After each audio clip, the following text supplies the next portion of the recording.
अस्सलाम वालेकुम नाजरीन, मैं हूं सैयद हादी हुसैन शराजी। तो आप देख रहे हैं सिटी वन न्यूज़। तो खबर शामिल करते हैं लाहौर से। लाहौर मक्का कॉलोनी गुलबर्ग फेज 3 में 2021 की आमद के मौका पर इंसाफ इत्तेहाद वेलफेयर ग्रुप के मरकजी ऑफिस गली नंबर 9D में एक पार्टी मुनअक़िद की गई, जिस पार्टी की सदारत इंसाफ इत्तेहाद वेलफेयर ग्रुप के सीनियर सदर फैसल शेख साहब ने की और इसके साथ साथ मरकजी ओहदों की नामजदगी का भी ऐलान किया। चौधरी शहरोज गुज्जर को इंसाफ इत्तेहाद वेलफेयर ग्रुप का चेयरमैन मुकर्रर किया गया। मसूद गुज्जर को सीनियर नैब सदर मुंतखब किया गया। अल्ताफ साहब को जनरल सेक्रेटरी मुंतखब किया गया। जीशान को नैब सदर इंसाफ इत्तेहाद वेलफेयर ग्रुप मुकर्रर किया गया।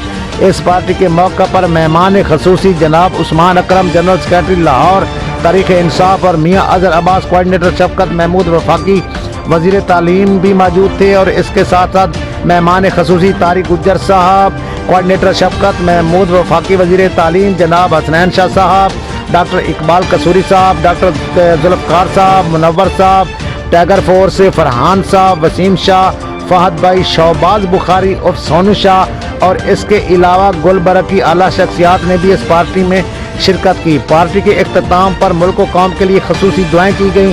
2021 की आमद की खुशी में केक भी काटा गया। इसके अलावा पार्टी के सदर इंसाफ इत्तेहाद वेलफेयर ग्रुप के फैसल शेख साहब ने कहा कि ये यूनियन इंशाअल्लाह फलाही काम भी करती रहेगी।